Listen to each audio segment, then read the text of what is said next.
Hello बच्चों, स्वागत है आपका रेवंत ऑनलाइन स्कूल में। आज हम कुपोषण को विस्तार से समझेंगे। देखिए, पिछले लेक्चर में कुपोषण की परिभाषा देखी थी और आज हम देखेंगे इसके प्रकार के बारे में। कुपोषण होते तो वैसे कई प्रकार के, लेकिन मेनली जो आपके सिलेबस में है हम उनके बारे में डिस्कस करेंगे। आपके सिलेबस में विटामिन कुपोषण है, खनिज कुपोषण है व प्रोटीन कुपोषण है। ठीक है, तो आज सबसे पहले चर्चा करेंगे विटामिन कुपोषण की। देखिए, विटामिन कुपोषण क्या होता है? ऐसा कुपोषण जो कि विटामिन नामक पोषक तत्वों की कमी के कारण होता है, उसको विटामिन कुपोषण कहा जाता है। एक सिंपल सी परिभाषा आपको याद रखनी है। और ये जो विटामिन होते हैं, इनकी मात्रा शरीर में अति सूक्ष्म होती है, या मैं ये कहता हूँ कि शरीर को विटामिन की आवश्यकता बहुत कम मात्रा में इनकी आवश्यकता होती है, लेकिन इनके जो कार्य होते हैं अति विशिष्ट महत्वपूर्ण होते हैं। इन तत्वों की कमी से या अधिकता से हमारे शरीर पर प्रभाव आने लगते हैं, जो कि बीमारी के रूप में उत्पन्न होते हैं। तो अब बात करते हैं हम विटामिन के स्रोत की, कहाँ से हम विटामिन प्राप्त कर सकते हैं। देखिए, विटामिन जो सामान्यतः प्राप्त किए जा सकते हैं वो आपके सब्जियों से, फलों से प्राप्त किए जा सकते हैं। और ये जो सब्जी और फल है हमारे आसपास आसानी से हमको अवेलेबल रहती है, लेकिन ह्यूमन नेचर है कि इनका कंजप्शन हम ज़्यादा करते नहीं हैं। ठीक है, हम जंक फूड का ज़्यादा इस्तेमाल करते हैं, लेकिन वेजिटेबल का, फ्रूट का इस्तेमाल इतना नहीं करते। हम कोल्ड ड्रिंक्स पी सकते हैं लेकिन फल नहीं खा सकते। इसलिए इन चीज़ों का, सब्जियों का, फलों का हमारी डाइट में रेगुलर इस्तेमाल नहीं होने के कारण लंबे समय तक हमारे जो भोजन में विटामिन की कमी रहती है और उसी भोजन को हम ग्रहण करते रहते हैं, जिसके कारण विटामिन कुपोषण का जन्म होता है। ठीक है, आप जब भी डॉक्टर के पास जाओगे कुपोषण होने पर, वो आपको विटामिन की गोलियां ही देगा सिम्टम्स देके। और उन गोलियों में क्या भरे होते हैं? उन गोलियों में फ्रूट वेजिटेबल के सब्सटेंस ही भरी होते हैं दोस्तों। यानी कि या तो अपन खा ले उनको फ्रेश, या फिर वैज्ञानिक क्या करेंगे, उनको सुखा के उनसे सब्सटेंस, उनसे विटामिन निकाल कर कैप्सूल में भरेंगे और ऊंचे दामों में फिर आपको वो खिलाए जाएंगे। तो आप शरीर से भी दुखोगे, पैसे से भी आपको प्रॉब्लम होगी। इससे बढ़िया तो आप फ्रूट और वेजिटेबल टाइम पे खाना शुरू कर दें। ठीक है, तो अब बात करते हैं हम विटामिन कितने प्रकार के होते हैं। वैसे विटामिनों के प्रकार तो बहुत है, लेकिन जो सिलेबस में हमको पढ़ना है वो आपके 4 प्रकार के विटामिन है। विटामिन ए, विटामिन बी, ये जो विटामिन बी है इनके 3 प्रकार है। 3 प्रकार के विटामिन पढ़ने हमने। बी में B1, B2, B3। यहाँ जो B1 है इस पर थोड़ा कन्फ्यूजन है, हो सकता है आप किताब में मिस प्रिंटिंग हो। ठीक है, क्योंकि आपकी किताब में डिस्कस बाद में करेंगे उसका। इसके अलावा विटामिन सी है, इसके अलावा विटामिन डी है। 4 विटामिन हमको पढ़ने हैं। तो आइए बात करते हैं सबसे पहले विटामिन ए की। देखिए, कोई भी विटामिन आप पढ़ोगे उससे पहले आप एक बात ध्यान रखो कि आपके सिलेबस के अकॉर्डिंग उसमें 3 बातें आपको ध्यान रखनी है। सबसे पहला, उस विटामिन का रासायनिक नाम क्या है। ठीक है, ये आपके सिलेबस में है, रासायनिक नाम। दूसरा, उस विटामिन की कमी से होने वाला रोग। और तीसरा, उस रोग के लक्षण क्या है। तीनों बातें आपको ध्यान रखनी है। तो सबसे पहले बात करते हैं विटामिन ए की। देखिए, विटामिन ए, इस विटामिन ए का जो रासायनिक नाम है वो रेटिनॉल है। रासायनिक नाम क्या है? रेटिनॉल। और इस रोग की कमी से होने वाला जो रोग है वो है रतौंधी। ठीक है, रतौंधी। और रतौंधी के लक्षण क्या है? रात में नहीं दिखाई देना। ठीक है, और रात में दिखाई नहीं देना। और यही सिम्टम आपको इस इमेज में भी नज़र आ सकते हैं। आप इमेज देख के भी समझ सकते हैं कि इस व्यक्ति को रतौंधी है। ठीक है, रतौंधी आई बात समझ में कि बच्चा कटा हुआ है, टेबल से टकराता है। ठीक है, और जो खिड़की है उसके बाहर अंधेरा है, चांद आपको दिखाई दे रहा होगा, मून।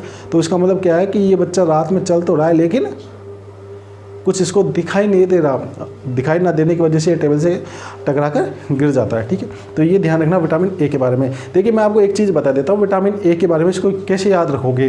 कुछ ट्रिक्स हैं। देखिए, विटामिन ए, ठीक है, ये हो गया, इसका रासायनिक नाम रेटिनॉल हो गया। कभी कुछ चीज़ों की आपको ट्रिक मिल जाए तो उसको देख लेना चाहिए, रेटिनॉल और रतौंधी। ठीक है, अब मैं आपसे सबसे पहले पूछता हूँ कि एक क्वेश्चन अगर आपको आता है कि रतौंधी जो डिजीज है उसके लक्षण क्या है, तो रटने वाली बात नहीं है कि रात में दिखाई ना देना। ठीक है, रतौंधी का अगर आप संधि विच्छेद करोगे ना तो इसका यही होगा, रात प्लस अंधा। ठीक है, तो ध्यान रखो, रात अंधा, रात अंधा। ठीक है, तो यही वर्ड बनेगा।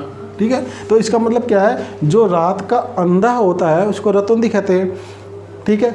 यानी कि दिन में तो दिखाई दे लेकिन रात में दिखाई ना दे। तो यही तो मैं कह रहा हूँ ना, रतौंधी रात अंधा। तो रतौंधी रोग के लक्षण क्या हो गए, रात्रि या रात में दिखाई नहीं देना। तो ये तो रतौंधी रोग के लक्षण हो गए।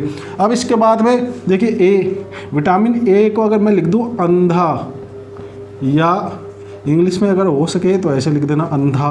तो देखिए अंधा जो शब्द आ रहा है, आप ये देखोगे कि कहाँ आ रहा है, रतौंधी में अंधा आ रहा है। तो इसका मतलब रतौंधी विटामिन ए की कमी से होने वाली डिजीज है, ठीक है। रासायनिक नाम ऐसे याद हो जाएगा कि रात और रेटी मतलब रेट, ठीक है। तो एक शब्द मिलता जुलता है, साउंड समथिंग मिलती हुई है, तो रेटिनॉल किसी का हो जाएगा रासायनिक नाम विटामिन ए का। तो ऐसे आपको थोड़ा सा ट्रिक लगा के याद करना है। और अब बात करते हैं विटामिन बी को छोड़ देते हैं, पहले सी पे आते हैं, ठीक है। देखिए विटामिन सी जिसका रासायनिक नाम है एस्कॉर्बिक एसिड, क्या नाम है, एस्कॉर्बिक एसिड। और इसकी कमी से होने वाला रोग है स्कर्वी, इसकी कमी से होने वाला रोग है स्कर्वी।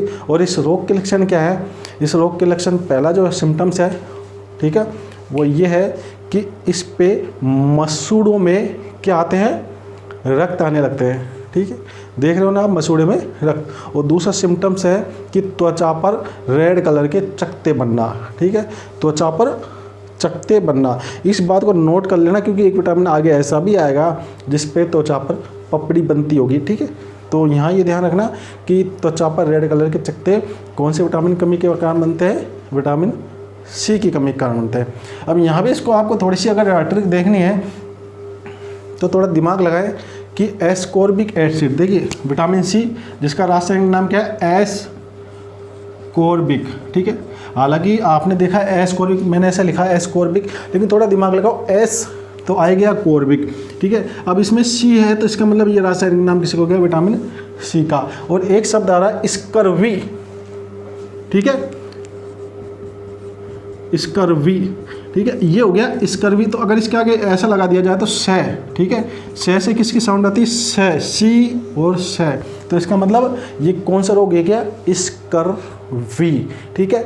और इससे होने वाले रोग के लक्षण क्या है, जिससे कभी अपन कट जाते हैं ना, खून निकलता है तो अपन करते हैं सी, ठीक है। तो खून निकलने से मतलब है विटामिन सी की कमी के कारण क्या निकलते हैं, खून निकलते हैं मसूड़ों से। आया समझ में। अब बात करते हैं विटामिन डी की। विटामिन डी, ठीक है, विटामिन डी जिसका रासायनिक नाम है कैल्सीफेरोल, ध्यान रखना कैल्सीफेरोल। और जहाँ कैल्शियम शब्द आ गया ना तो ध्यान रखना कि ये हड्डियों के लिए आवश्यक होता है, ठीक है। विटामिन डी रासायनिक नाम कैल्सीफेरोल है। इसकी कमी से होने वाला रोग है रिकेटस, ठीक है। और इसके लक्षण क्या है, तो लक्षण तो पहला लक्षण तो ये है कि इसमें हड्डियाँ क्या होती हैं, मुड़ जाती हैं, ठीक है। तो पहली इमेज तो ये है कि इसमें जो पैर हैं, दोनों पैरों की हड्डियाँ मुड़ी हुई हैं, नॉर्मल नहीं है। और दूसरी इमेज ये है जिसमें घुटनों की हड्डियाँ बिल्कुल पास आ जाती है। यानी कि एक लक्षण तो ये हो गया कि पैरों की हड्डियों का मुड़ना, और दूसरा लक्षण घुटनों की हड्डियों का बिल्कुल पास आना। तो ये दोनों सिम्टम्स हो गए, ठीक है। अब देखिए इसकी अगर मैं ट्रिक बताऊँ आपको विटामिन डी की, ठीक है, विटामिन डी, तो डी से अगर आप एक शब्द रख सको याद तो हड्डी, ठीक है, जैसे डी और हड्डी। इसमें होता क्या है कि हड्डी में क्या पाया जाता है, कैल्शियम, ठीक है, हड्डी में कैल्शियम पाया जाता है। तो इसका रासायनिक नाम तो आपको याद रखने की थोड़ी सी आसानी इसलिए हो जाएगी क्योंकि कैल्शियम यानी कि कैल्सीफेरोल,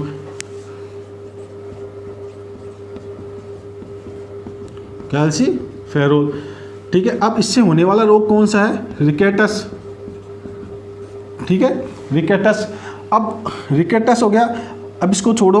अब रिकेटस के रोग के लक्षण देखो तो हड्डियों से संबंधित, यानी कि पैरों की हड्डियों का मुड़ना, हड्डियों का पास आना। तो कहीं ना कहीं जब हड्डियों के रोगों की बात आएगी तो विटामिन डी का नाम आएगा, ठीक है, कहीं ना कहीं हड्डियों के रोग की बात आएगी जब आपके विटामिन डी का नाम आएगा। और देखिए रिकेटस थोड़ा सा रट लेना, ठीक है, कि रिकेटस तो विटामिन डी की कमी के कारण होने वाला रोग है। तो ये विटामिन डी। अब बात करते हैं हम विटामिन बी की। विटामिन बी में मैंने बताया था आपको, विटामिन बी में हमें पढ़ना है विटामिन B1, B2 और B3। सबसे पहले पढ़ते हैं हम विटामिन B1 के बारे में, ठीक है। विटामिन B1, विटामिन B1 का जिसका रासायनिक नाम क्या है मित्रों, देखिए B1, और इस विटामिन B1 का रासायनिक नाम अगर मैं बात करूं, आप इसको थोड़ा ध्यान से पढ़ना, इसलिए मैंने इसकी स्लाइड नहीं बनाई है समझाने के लिए। रासायनिक नाम है इसका थायमिन, रासायनिक नाम है इसका थायमिन। इससे होने वाला रोग है बेरी, ठीक है। और इससे लक्षण क्या है इस रोग के, लक्षण है देखिए थायमिन हो गया, ठीक है। आपकी जो बुक है ना, जो बुक है उसमें B1 ना देके हुए ऐसे दिया हुआ है B12, ठीक है। B12 में विटामिन होता है, लेकिन इसका जो रासायनिक नाम होता है B12 का, वो होता है साइनोकोबालैमिन। वो क्या होता है, साइनोकोबालैमिन, ठीक है। एक बार इसका देखिए आप, रासायनिक नाम हो गया इसका थायमिन, रोग हो गया इसका बेरी। इसके लक्षण क्या हो गए, देखिए जब भी बेरी रोग होता है ना, तो व्यक्ति को भूख नहीं लगती है। क्या नहीं लगती है, भूख नहीं लगती है, ठीक है।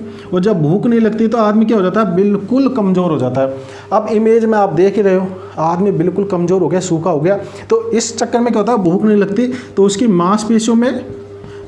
मांसपेशियाँ कमज़ोर होती हैं, मांसपेशियाँ कमज़ोर होती हैं, और धीरे धीरे उसका तंत्रिका तंत्र कमज़ोर हो जाता है, तंत्रिका तंत्र कमज़ोर हो जाता है। और जब ये तंत्रिका तंत्र कमज़ोर होता है, उसके साथ में हार्ट यानी कि हृदय की धड़कन भी कम होती है, या स्पंदन कम होता है, उसका स्पंदन दर कम हो जाती है, ठीक है। तो रासायनिक नाम थायमिन, होने वाला रोग बेरी, और लक्षण भूख नहीं लगती, इससे मांसपेशियाँ कमज़ोर हो जाती हैं, तंत्रिका तंत्र इसका कमज़ोर हो जाता है, और इसके बाद में हृदय के स्पंदन कमज़ोर हो जाती है। ये विटामिन B1 के कारण है, ठीक है। अब आपके कन्फ्यूजन क्या हुआ है, विटामिन B12, तो हम इसको भी पढ़ लेंगे, B12 को टेंशन मत लो, ठीक है। अब इसके बाद नेक्स्ट विटामिन है आपके विटामिन B2, विटामिन B2। अब इसका जो B2 का रासायनिक नाम है वो है राइबोफ्लेविन,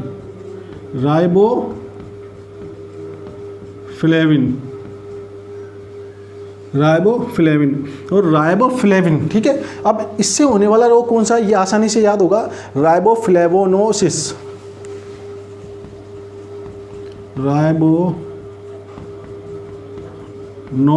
ठीक है।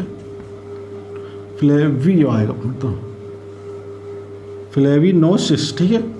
ये रोग है, मतलब राइबोफ्लेविन की वजह से राइबोफ्लेविनोसिस नामक रोग होता है। अब इसमें प्रॉब्लम क्या होती है, लक्षण क्या होते हैं इसके, देखिए सबसे पहले तो आप इमेज देख रहे हो ना, तो इसमें क्या होते हैं कि मुंह के जो किनारे होते हैं, ये होठ के किनारे, ये क्या होते हैं, फट जाते हैं, ठीक है, फट जाते हैं। होठ,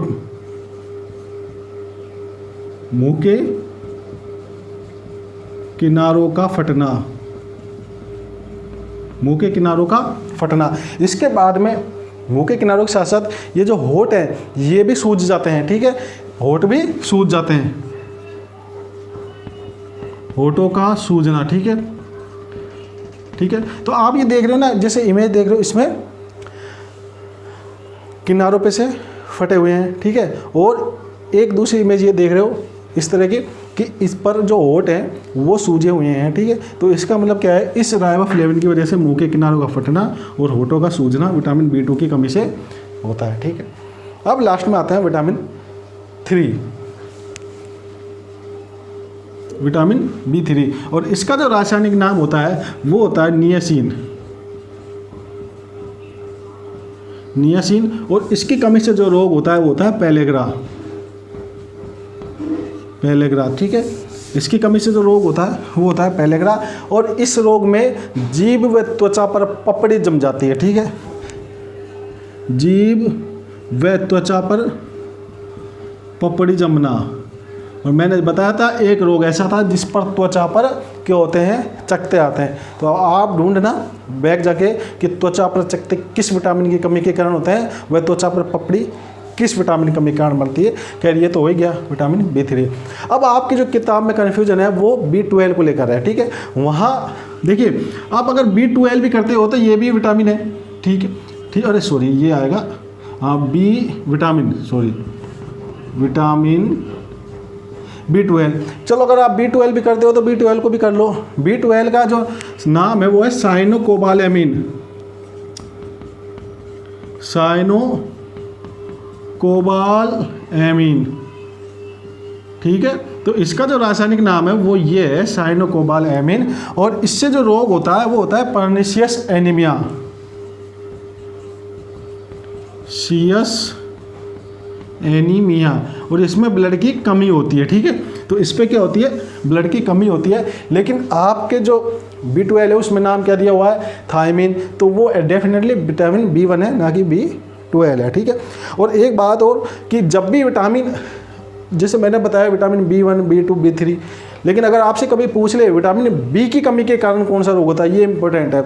अगर वो B1, B2, B3 किसी भी तरह से ना दे, केवल आपसे ये कहे कि भाई ये बताओ कि विटामिन, ओनली विटामिन B की कमी से कौन सा रोग होता है, ठीक है, तब आपको क्या बताना है, बेरी बेरी बेरी बेरी है, बस समझ में। विटामिन B1 भी ना दे, 2 भी ना दे, 3 भी ना दे, तब आपको बताना है विटामिन B की कमी से बेरी बेरी रोग होता है, और इसे थायमिन भी बोलते हैं। फिर इसके सारे सिम्टम्स मैंने बताए रखे हैं, ठीक है। तो अगले लेक्चर में हम देखेंगे प्रोटीन कुपोषण।